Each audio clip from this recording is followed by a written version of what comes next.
Senhoras e senhores, boa noite. Oferecemos-lhe uma bela exposição, provavelmente educativa, mas certamente aterrorizante, nesse nosso mausoléu do pavor. Nossa casa está cheia de duendes, demônios, gnomos, fadas más e algumas presenças demoníacas.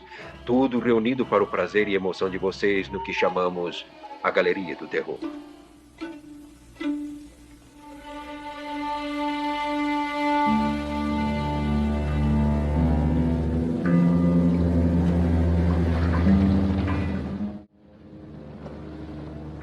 Olá, seja bem-vindo a mais um episódio sobre a série clássica Galeria do Terror. Eu sou a Angélica. E eu sou o Marcos. Hoje nós vamos falar do episódio número 12 da terceira e última temporada. E esse episódio se chama Morte e uma Barcaça, né? No original é Death on a Barge, né? Episódio Exato. baseado num conto da autora Avery Warrell. O nome do conto é O Canal.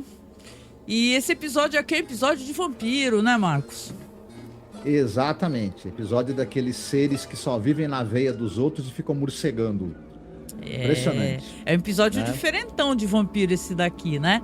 Como sempre, a gente convida você a, caso você não seja inscrito, você se inscrever no canal, você participar da nossa comunidade, assistir o episódio que sempre tá na descrição, tá? O link para poder assistir o episódio no nosso canal do OK-Ru. E começando aqui, né, falando um pouquinho sobre o episódio, que são os detalhes técnicos do episódio.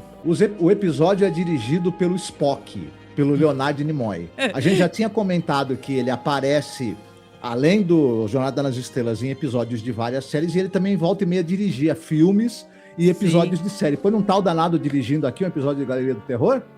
Pois é, ele atuou no episódio anterior, né? Não o anterior direto assim, mas um episódio que a gente já comentou, e tá aqui dirigindo esse episódio.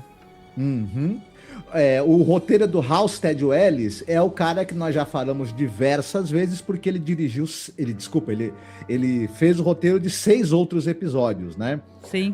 Phantom Farmhouse, Dark Boy, Sins of the Father, Return of the Sorcerer, aquele que tem o Bill Bixby e o Vincent Price. E ele vai roteirizar mais um até o final da temporada, que é o Hatred Unto Death. Mas agora estamos falando desse episódio, que é o Death on a Barge. Ele é inspirado num conto da escritora Avery Warrell, como você já disse. E essa escritora, ela era uma figurinha muito comum nas antologias pulp de terror e fantasia, como, por exemplo, Weird Tales. Ela publicou muito na revista Weird Tales e em outras revistas também do gênero, e ela fazia muitas histórias de vampiro. Na verdade, era uma das preferências dela lidar com isso, mas ela escrevia história de fantasia, de suspense, de terror, de mistério. E uma bonitinha a foto dela, assim, porque eu fui ler o conto, né? Dessa vez eu consegui dar uma lida no conto, e a senhorinha velhinha, muito fofo. Muito tempo depois que a revista Weird Tales tinha terminado, inclusive quando a revista saiu de circulação, a Avery disse que isso aí foi uma coisa que partiu o coração dela. Ela ficou muito, muito triste, porque ela gostava demais, ela devia muito da carreira dela a ela ter conseguido publicar na revista Weird Tales. Isso impulsionou muito a carreira dela como escritora.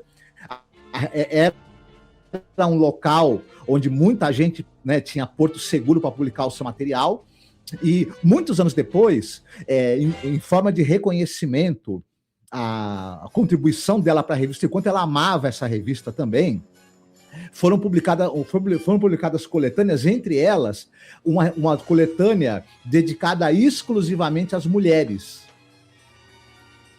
que publicaram seus contos na Weird Tales, e a Avery foi o destaque máximo ali, né, dentre as mulheres que estavam nessa coletânea. Então, uma escritora para se descobrir. Eu não sei se tem algo dela publicado no Brasil, acredito que não, infelizmente, mas...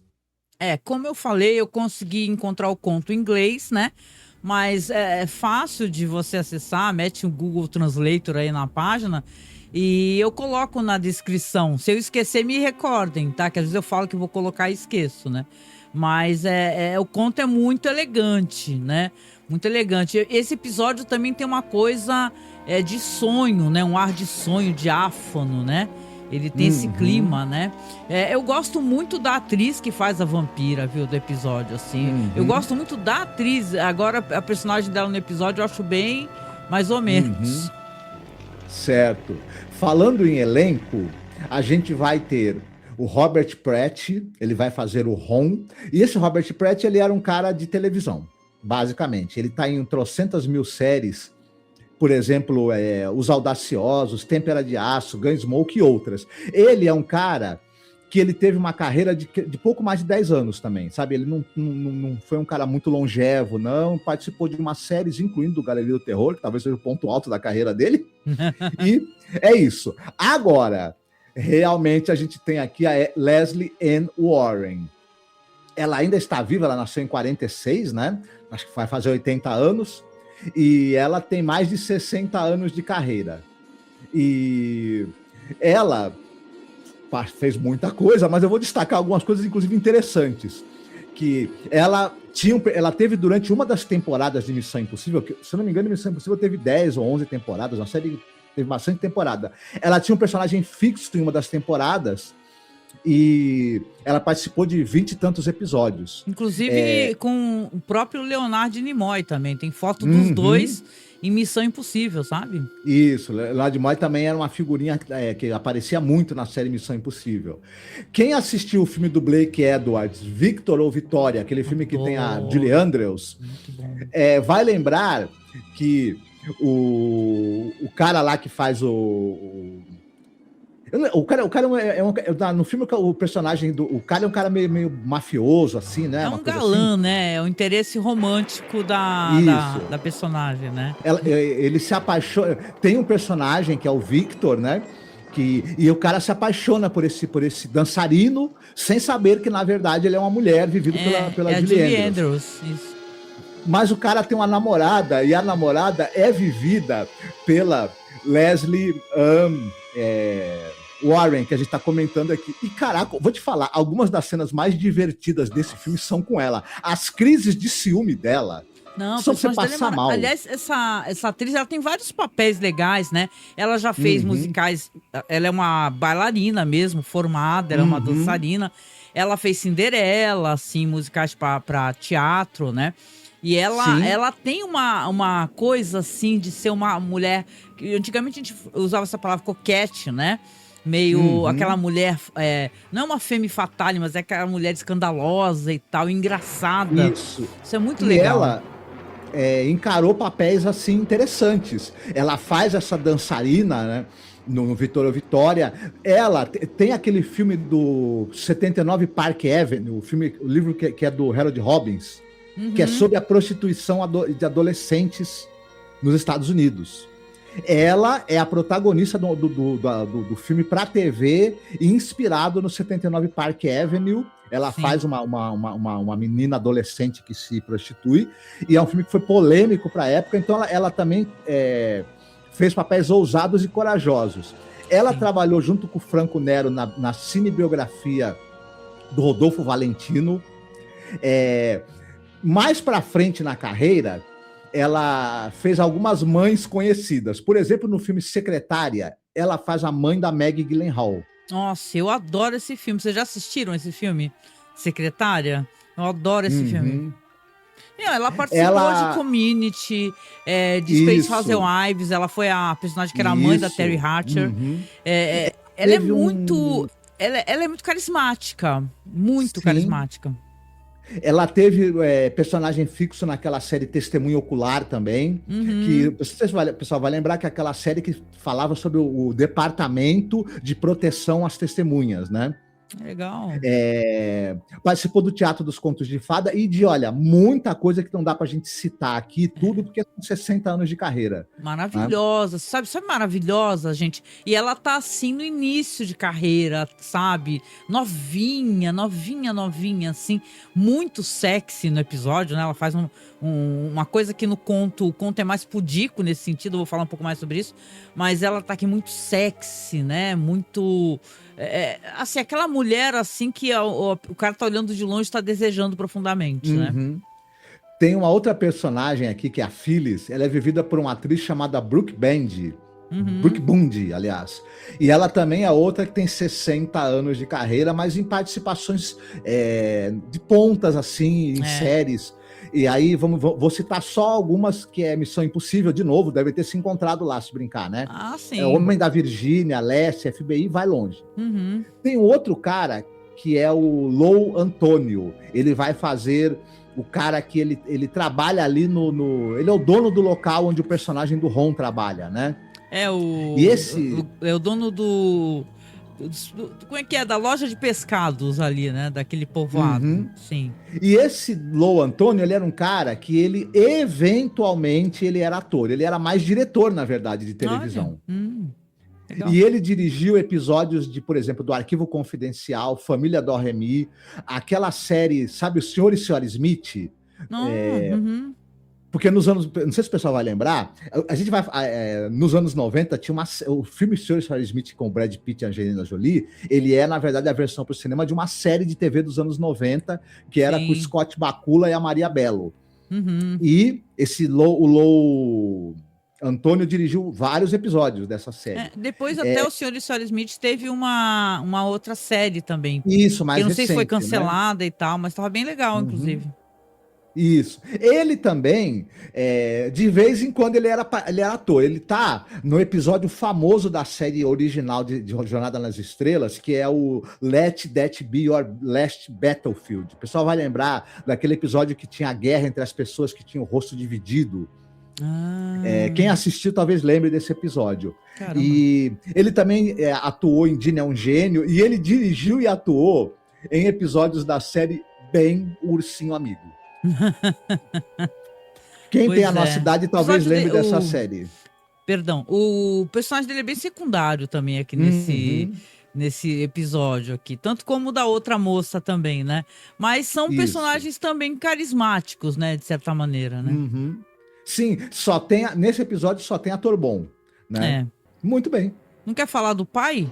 O pai, só para terminar, tem um personagem que é um pai de uma certa personagem e é vivido por um ator chamado Jim Bowles. O Jim Bowles, ele era um ator que também teve uma carreira longuíssima, mas ele era basicamente coadjuvante de série de TV, ele aparecia em papéis curtos. Uma curiosidade, né, que ele participa do episódio de Além da Imaginação, o Jezebel.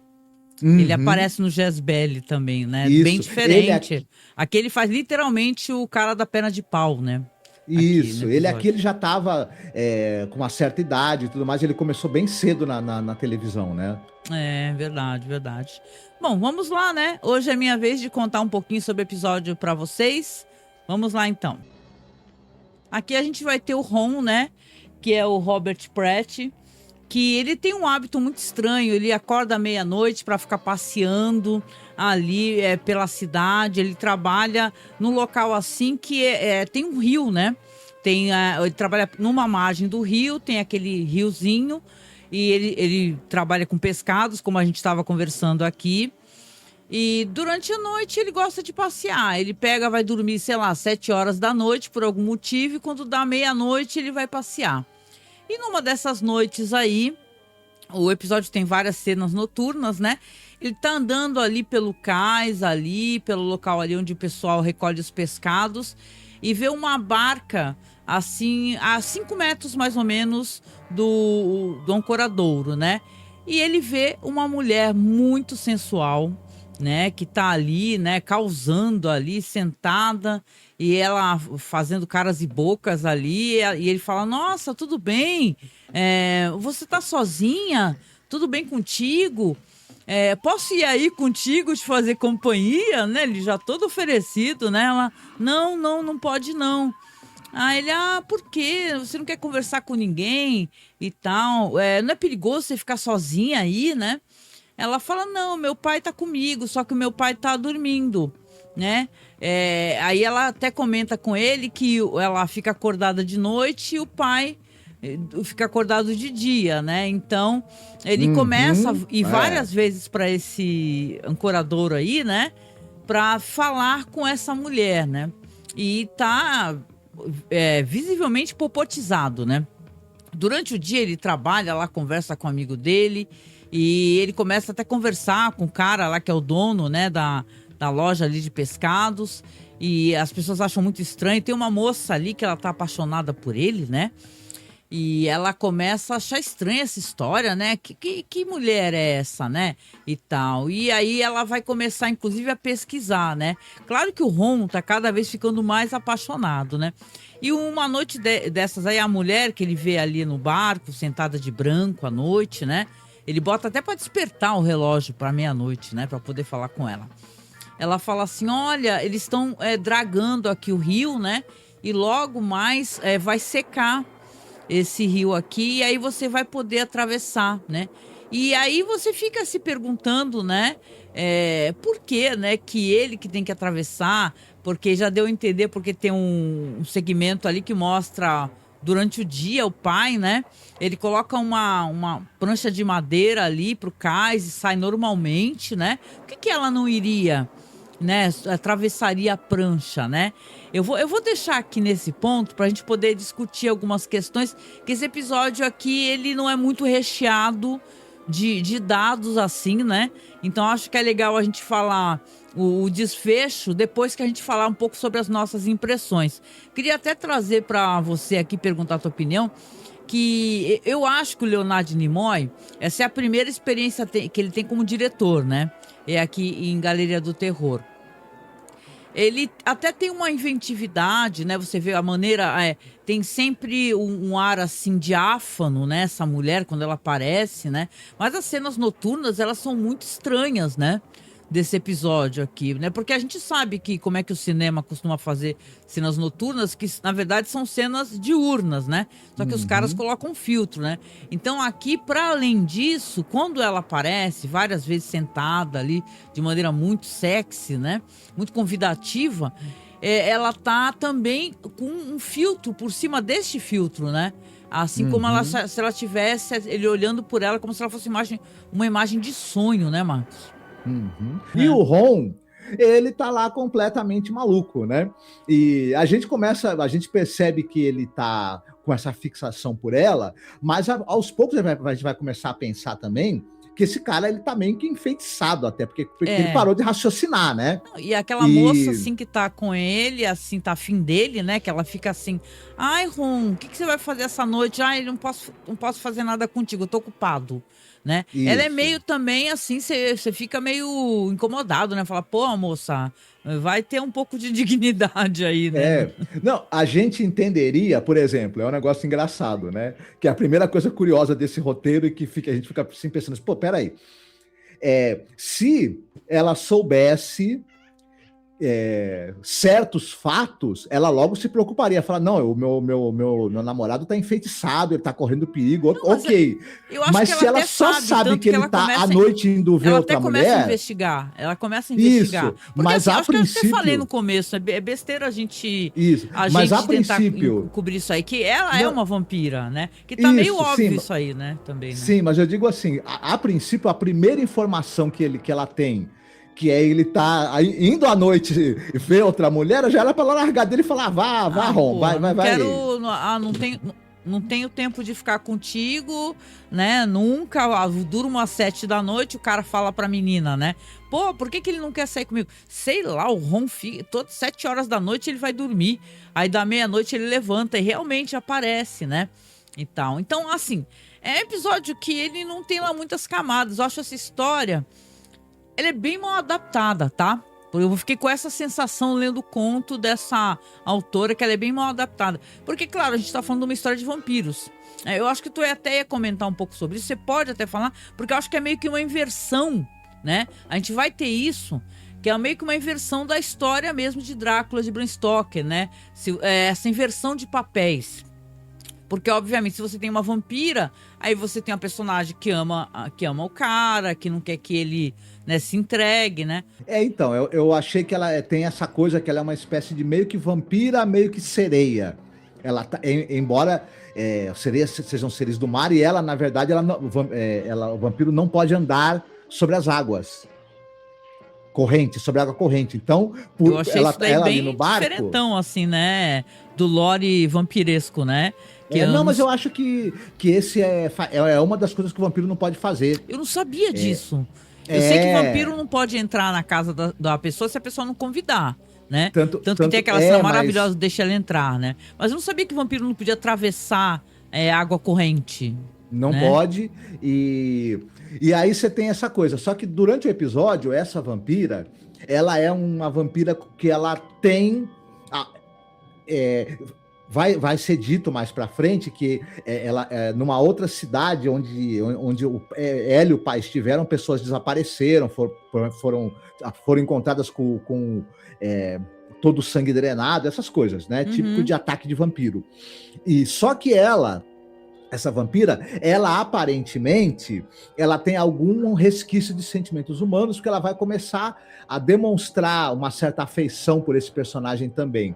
Em mais de um momento, ela vai falar, vai tentar avisá-lo, vai falar pro cara, olha, eu gosto de você, então você vê se você não volta mais aqui e tal, porque ela meio que sabe que ela não vai controlar os instintos vampirescos dela. É comida. Até porque ela deve estar com sede também, né? Não, e a namorada do cara, a namorada, não é a namorada, a mina que tá afim dele, comece lá a conversar com o cara que é o dono lá da loja e também amigo dele, mostrar o que é um vampiro, né, e tal, porque ela tá desconfiando desse negócio da moça só aparecer de noite, né? A facilidade também com que ela aceita a possibilidade dessa mulher ser uma vampira é um negócio fenomenal, né? Fenomenal. Assim, poderia basicamente ser uma mulher que tem hábitos noturnos que o cara tá afim dela. Pô. Né? Mas... Bom, olha, vou falar pra você que é muito... Aí assim, aí ela pega, começa a falar com o cara, ela e o cara, os dois, pô, cuidado aí, né? O cara até tem uma hora, olha, tem um momento nesse episódio aqui que é muito constrangedor, que ele tá olhando lá a mina, lá tentando conversar, aí o cara aparece do nada por trás dele, e aí, nós dois não podemos aproveitar não? Aí eu pensei, hã? Como assim? O que você tá querendo dizer com isso, né? Então, assim, é isso. Aí tem uma hora que ele vai... claro, aqui a tensão ela é construída em cima do fato de estarem dragando o rio, por algum motivo, não sei. Estão dragando e a água vai secar. A água secando, ela pode atravessar e vai chegar essa noite, né? Onde ela vai conseguir atravessar, ele vai lá encontrá-la e ela vai falar assim, ele vai ficar primeiro procurando ela, né, e tal. Tem uma hora que ela tá saindo de uma casa ali, não sei porquê, né? Vai ver que já mordeu alguém na casa, inclusive. Aí ela abraça ele e tenta mordê-lo, né? Só que ele não deixa ela morder, não deixa. E aí ele fala pra ela, olha, eu te amo, mas eu não quero isso, não, e tal. E ela abaixa a cabeça, ela até fala a verdade, fala pra ele que você não sabia quem eu era. Porque isso daí também foi meio jogado no roteiro também, achei, né? Esse negócio de estarem desaparecendo pessoas, né? Quando você tem uma história de vampiro, eu acho que uma das primeiras informações é que estão desaparecendo pessoas. Ou aparecendo pessoas mortas, né? Que seja, né? Mas aqui, aí ela, nesse momento, ela conta, você não desconfiou? Porque estavam desaparecendo pessoas e tal. E ele acaba ficando com medo e desiste. Aí depois dá a entender que passa-se algum tempo, não sei quanto tempo, aí ele já aparece numa casa junto com essa mina que tava afim dele, mas ele não dava bola. Mas os dois estão juntos ali e tal. E aí ele recebe um telefonema, né, Marcos? Que o cara que é amigo dele, que é o dono da loja lá de peixe, né? De vender peixe, sumiu, desapareceu, né? E tal. Ou melhor ainda, não é nem que ele sumiu, ele apareceu morto, né? Aí ele fala eu vou sair, né? Aí, olha, episódio... Bom, vou contar pra gente poder falar.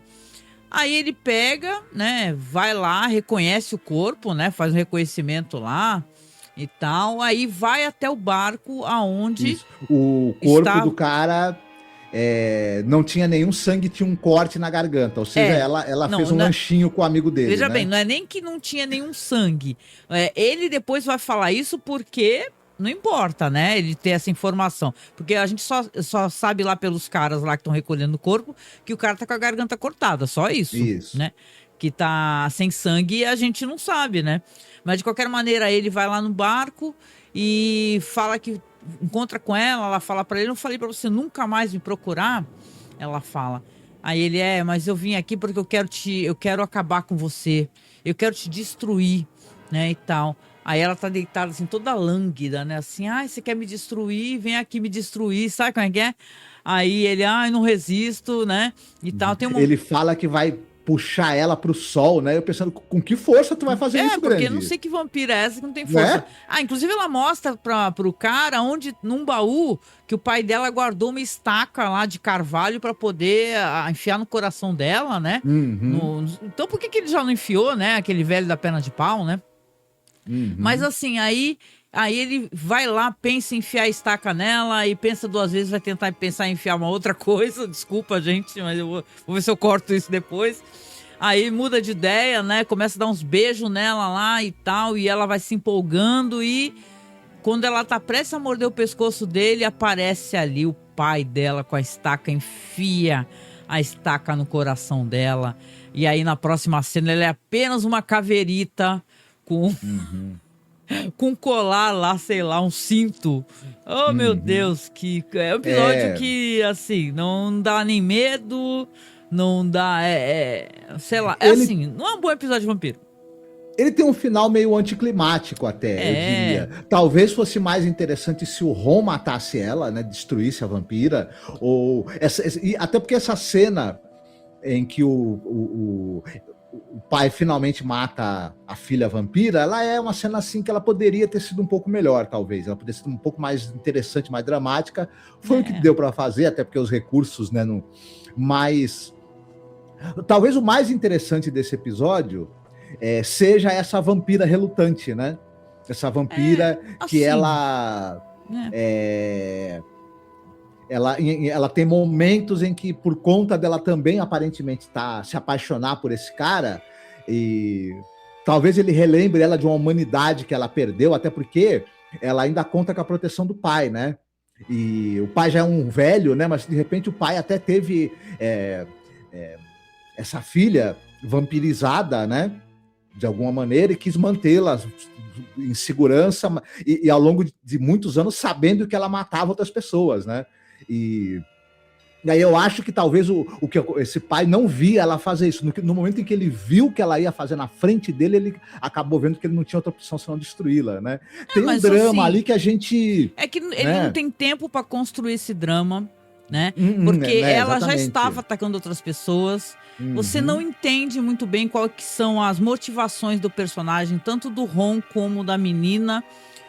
Inclusive do cara, se o cara lá, amigo dele, dono da loja lá da peixaria, se ele realmente... É um fura-olho, né? Se ele realmente... Do nada, se ele sabia que ela era uma vampira, porque a mina que tava afim do Ron tava contando, ele foi atrás dela, né? Ela seduz, tem esse lance, ela tem várias características que a gente vê no vampiro clássico. Primeiro, que ela meio que te hipnotiza e te mantém ligado a ela de uma forma que você não consegue fugir. Mesmo quando ela não tá presente, você fica pensando nela. Ela mantém um elo com você para te atrair. Ela tem essa coisa que quando ela tá ali em contato físico e ela fica, digamos, sexualmente excitada, isso leva ela a atacar e a sugar o sangue da vítima. Então tem algumas coisas ali de vampiro clássico nessa personagem, não a relutância, né? Que é o caso dela, né? É uma vampira meio emo, digamos assim, né? Olha só, pra você ver, né? Aí eu tava falando do conto pra vocês, né? Caso vocês se empolguem aí, eu prometo que eu vou tentar lembrar de colocar na descrição dessa autora aí. Olha só, um parágrafo aqui do conto, cara. Olha só. E de repente, tudo que havia de puro em minha natureza pervertida veio à tona. Anseio pelo toque da boca vermelha, como uma flor escura se abrindo diante de mim na noite. Anseio por isso. E ainda mais temo por isso. Recuei, agarrando com força os pulsos frágeis das mãos que tentavam me segurar. Eu não podia ceder à fraqueza que sentia me invadir. O conto é de uma escrita que é sacanagem. A história, ela tem muito mais evolução, tem muito mais os pensamentos dos personagens. Uma adaptação, seja para um filme ou para uma série de TV... Ela, claro, ela não precisa ser literal, mas ela tem que levar em consideração, eu penso, a riqueza que certos personagens tenham, sem precisar ter aquela narração em off para ficar o tempo todo, né? A gente tá na cabeça dos personagens, então eu acho que é muito raso, né? É uma história que ela não é uma boa história de vampiro, né? Com toda certeza. Tem bons atores em cena, eu acho que inclusive a melhor, com certeza, é a atriz, tá? Que ela, no sentido dela ser sexy e tal, mas não é muito tempo de tela para poder evoluir isso daí. E é uma história que termina, como você falou, muito anticlimática.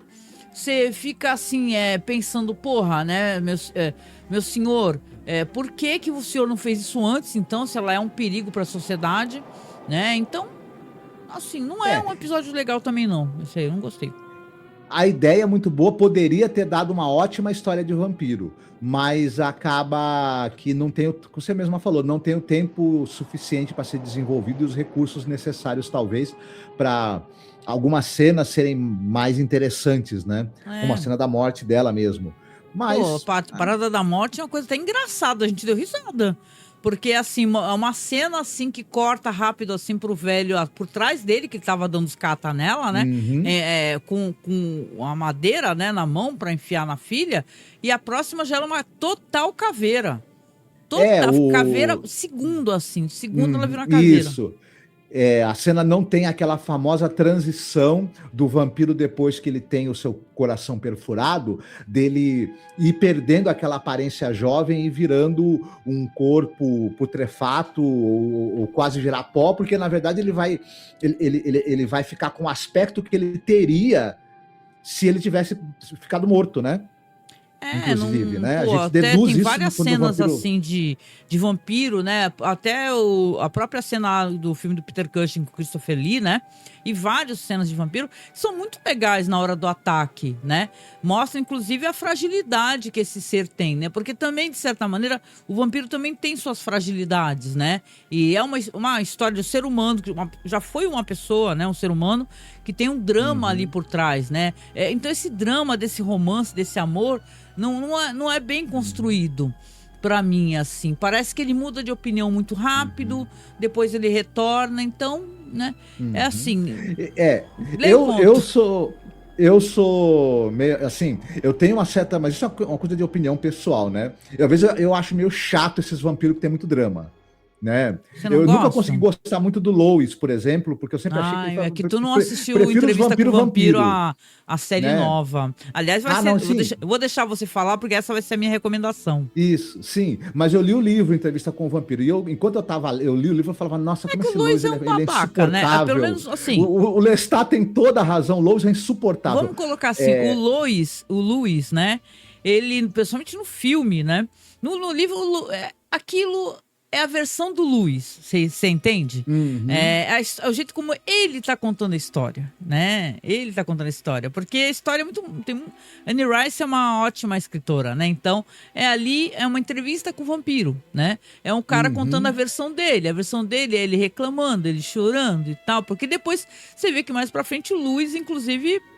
Ele vai viver a vida vampiresca dele, a morte vampiresca dele normalmente, né? Então é um dramalhão que ele tá fazendo ali.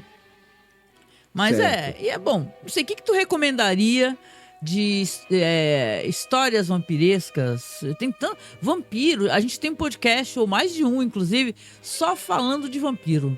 Que vampiro é uma temática tão rica, né? Que tem várias recomendações aqui de vampiro.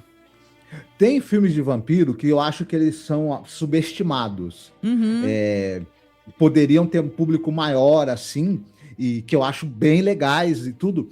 Um que é bem pipocão, assim, mas eu acho bem bacana, mas eu acho que não se fala tanto dele, e é aquele filme que é baseado no livro do Stephen King, O Voo Noturno. O vampiro que ataca, vampiro que ataca em aeroportos e ele se locomove de avião. É uma ideia que eu acho muito boa. E o filme... O caixão dele é o avião, né? Isso. Foda. Quando o filme saiu, ele foi muito criticado, foi visto como um filme meio B, um filme tranqueira, mas aos poucos ele foi virando cult. E no final das contas, a gente revendo, a gente descobre que era um filme bem legal, na verdade. Tem vários então, a recomendação, fodas. quem não viu ainda, procure Voo Noturno. Tem o Vampiros do John Noturno, Carpenter, né? Também que é legal. Nossa, e é outro filme que foi virando filme cult também, que também é bem legal. Eu recomendo todos os filmes que tem o Peter Cushing e o Christopher Lee. Sério, todos. Filmes da Hammer, filmes da Amicus. Eu até falei, né, anteriormente da Amicus. Mas muita coisa boa. O filme Drácula, o Vampiro da Noite, aquele primeiro com o Christopher Lee e o Peter Cushing, tem pra mim até hoje, dentro dos embates que você tem, as lutas corporais que você tem entre o Van Helsing e o Drácula, essa luta que tem entre os dois no final do filme, entre o Drácula e o Van Helsing, o Drácula é vivido pelo Christopher Lee e o Van Helsing é vivido pelo Peter Cushing. Essa luta nunca vai ser superada, porque ele é bom demais. Enfim. Porque você tinha aquela coisa, né? Porque tinha tinha o Bela Lugosi, mas depois foram ter os filmes da Hammer também. O Christopher Lee, ele acabou sendo popularizado enquanto ator, né? Pelos filmes de vampiro, né? E tal.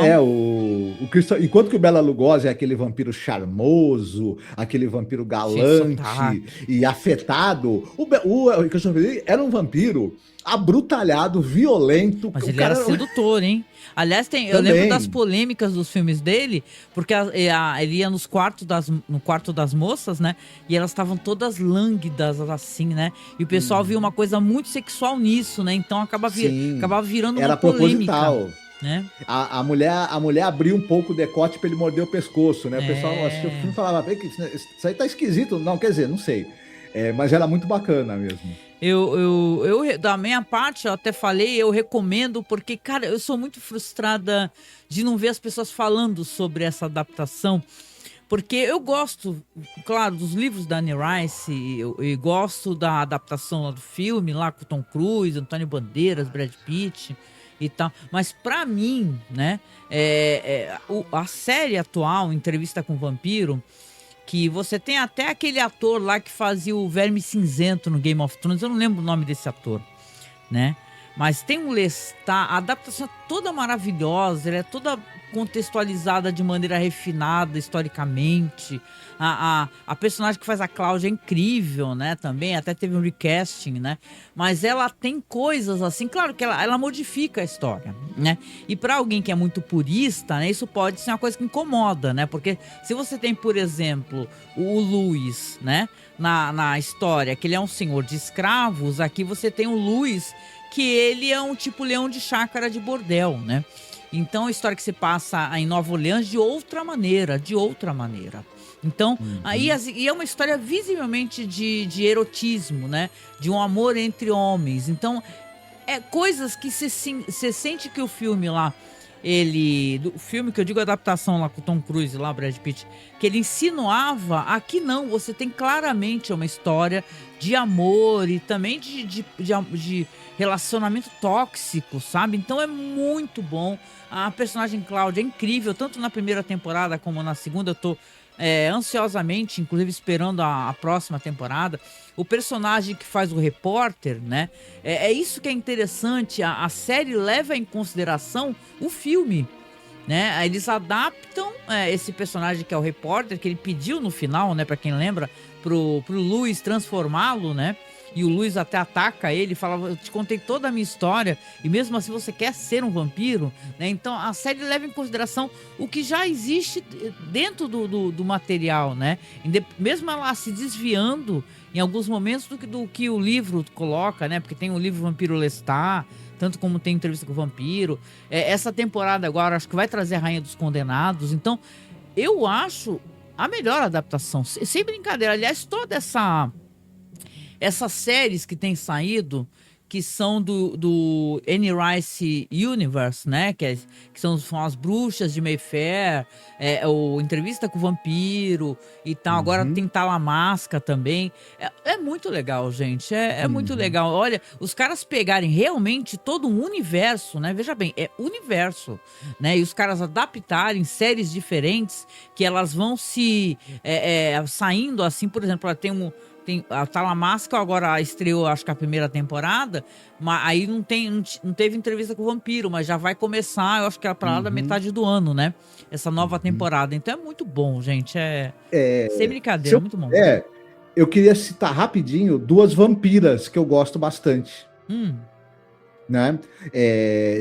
Uma é a Leslie Taplin, que ela vive a Lemora, nesse filme famoso dos anos 70. É um filme de vampiro para TV que virou um grande cult, que a Lemora, que é uma figura, uma vampira meio maternal, assim. Então, vale muito a pena assistir. Esse filme é incrível e tem no YouTube também, para quem quiser procurar, Lemora. Né? E outro é a vampira vivida pela Gemma Arterton no filme Byzantium. Ah, é verdade. Também eu acho legal. filme bem legal. Do Neil Jordan, né? Do Neil Jordan. Né? O Lemora é do Richard Blackburn e o Byzantium é do Neil Jordan. Eu gosto do Byzantium. Eu acho um filme... Esse filme, na primeira vez que eu assisti, eu lembro de não ter achado tudo isso, mas depois eu achei muito bom. Na revisão ele ganhou muito, muito. Uhum. E é claro, para quem não assistiu, até logo mais vai ter o Oscar, né? Pô, assistam Pecadores, né? Pelo amor de Deus, né? Sinners. Ah, sim. Que filmaço. Que filmaço. Sim, esse é o melhor filme de vampiro, que também é um filme sobre racismo, que também é um filme sobre blues, que também é um filme... apropriação cultural. Apropriação cultural, enfim, sobre tudo isso, e é tudo maravilhoso. Tem a cena mais impressionante que o cinema produziu, pelo menos o cinema americano, no ano passado, de longe. Então, quem não viu os Pecadores ainda, você tá cometendo um grande pecado, tá? Só pra você saber. Bom. O Vampiro é mó legal, eu gosto muito disso. A gente conversa muito sobre isso quando a gente vai gravar um especial, né? De vampiros, a gente já fez de Frankenstein também, que se quiser. E a gente encontra coisas novas, né? Porque você pode ter uma história que ela foi contada tantas vezes que ela parece que ela foi esgotada. E não é. Né? Alguém traz alguma coisa nova, né? Um olhar diferente, que conta uma história interessante. Eu acho que Sinners faz isso, né? Pecadores, deixa ela entrar também. Nossa, então eu sei que vocês gostam. Se vocês gostam, procurem, né? E é isso, né? Acho que a gente chega aqui ao final de mais um episódio, lamentando da gente não ter gostado, infelizmente. Eu não gostei, eu achei ele engraçado sobre certos aspectos do episódio, porém não achei um bom episódio não, né? Agora, claro, a gente chega no final aqui agradecendo a sua companhia. Obrigada por estar conosco. Lembre de colaborar com a gente. Esses QR Codes que tem aí, o vermelhinho é o QR Code para você mandar áudio pra gente. É só R$5, gente. Manda áudio pra gente, manda um recado que a gente vai tocar depois no podcast. E do outro tem a Amazon, né? A Amazon, qualquer coisa que você compre pelo QR Code, pelo link que tá na descrição, você também nos ajuda de maneira indireta e o seu produto não altera o preço em nada, né? Então a gente agradece bastante. Se você puder, faça um Pix pra gente, faça um Pix recorrente, né? Isso ajuda, vocês não têm noção. Aliás, deixa eu dividir com vocês uma coisa muito ruim que aconteceu com, né? Vou falar, né? Sou muito transparente, né? O meu computador que eu usava para fazer gravações e edições tá parado, simplesmente quebrou, deu curto na memória, acabou dando problema na placa-mãe, eu vou ter que trocá-la, então estou em outro PC com a qualidade até um pouco inferior, né? Até para editar vai dar problema, então a gente tem muitas despesas e sempre demanda, né? Você infelizmente, ir detonando seus equipamentos conforme você vai utilizando, processador e tal. Claro que não tem relação direta com isso, né? Mas, assim, se não tivesse um outro computador, nem que fosse mais fraquinho aqui em casa, não ia nem ter gravação, né? Então, ainda mais edição. Então, na verdade, a sua ajuda, quando a gente pede ajuda, não é uma coisa gratuita, assim, para falar assim, só ficam chorando. Não, é sério, né? Eu, na verdade, agora eu falei pro Marcos, não sei nem como ou quando eu vou conseguir comprar essa nova placa-mãe para poder tentar utilizar o processador. Uma memória queimou, né? A outra parece que está em condições, dá para utilizar, mas eu vou ficar com menos uma memória. Justamente memória, gente, que tá tão cara. Tá tão cara. As memórias estão com preços absurdos devido a esse uso indiscriminado de inteligência artificial, né? Vocês conhecem sobre isso, é só vocês pesquisarem. Então, qualquer memóriazinha, uma das memórias minha queimou, o valor dela atualmente tá mais de R$1.000, para vocês verem, né? Nem antigamente você conseguia comprar uma memória mais barata. Então, na verdade, eu vou ter que solucionar esses problemas com o tempo, mas sem a ajuda de vocês, gente, é quase impossível. Então, se você puder, nos ajude para que os nossos projetos continuem andando, senão eles podem parar. devido a essas coisas. Se esse computador quebrar, eu não sei o que vai acontecer, tá? Nosso Pix é apoiomasmurra@gmail.com, gente. Faça Pix recorrente pra gente, no valor que você puder, já nos ajuda no nosso orçamento, tá? Ou então, se você quiser, pode ser pelo Apoia-se também, que você consegue colocar no cartão de crédito, né? É um apoio mensal que você doa também o que você puder e o que você quiser, né? A sua ajuda é muito bem-vinda, até porque é muito difícil, como eu já falei, você tentar fazer um podcast pequeno sobreviver, né? É muito difícil. Então, eu sei que a gente tem uma audiência legal, gente que nos escuta, que estão sempre acompanhando, que aguardam os podcasts. Sem a sua ajuda, a gente não consegue, gente. Se você puder apoiar um produtor de conteúdo, nos apoie. Nos apoie, porque a gente precisa pra caramba, né, Marcos? Tá muito difícil a situação. Sem dúvida. Muito difícil. Uhum. Muito difícil. Mas a gente sabe que a gente conta com a ajuda de vocês. Bom, muito obrigada e obrigado aos que já apoiam, né? Que também já ajudam bastante. Mas a gente precisa aumentar os nossos apoios. A gente tem pouquíssimos apoios no Apoia-se e tal. Então, mas para quem nos apoia, já fica o nosso agradecimento. E se você está nos assistindo, tente nos apoiar. Tente nos apoiar no que não vai pesar para você e vai nos ajudar, tá bom? Um beijo, fique muito bem e até o próximo podcast. Tchau, fique bem. Beijinho, tchau, tchau.